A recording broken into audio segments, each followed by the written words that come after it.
Kamusta mga lods? Usapang basketball na naman nga tayo. Mainit-init na balita.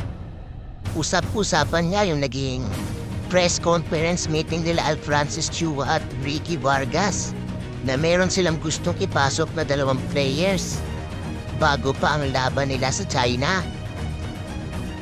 2 players na kinukonsidera sana nila sa Gilas team pero hindi natuloy. Dahil ang laki ng hinihingi ng isa. Ang hinihingi ng isa bayad pang naturalized player pa. Baka kung kasing galing mo si Justin Brownlee.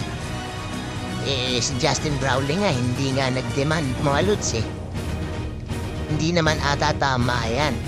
Mukhang nagmamahala na ang mga players. Di na para sa bayan.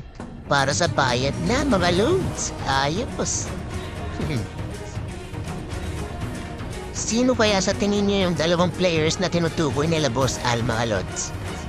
Marami ang nagsasabi at pusap-pusapan niya sa comment section ito nga si Mikey Williams ang tinutukoy ni Boss Al. Meron yang 4 na player na gustong-gusto maglaro sa Gilas Pilipinas pero na-deny lang. Kaya pala isipan pa rin sa akin kung sino yung 2 players na yan na tinutukoy nila Boss Al. Sino kaya sa tingin niyo yung 2 yun mga lods? Yung sinasabihan pang to the moon. Pero para sa akin mga lods, pag para sa bayan kung ano lang yung kaya, kung ano lang yung kayang ibigay na allowance, tanggapin mo para sa bayan yan eh. Yun talaga kung gusto mo talaga maglaro para sa bayan, di ba? Yun lang yung mga lods Kayo lods, tingin nyo sino yung 2? Comment nyo lang lods. Pag-usapan natin ngayon.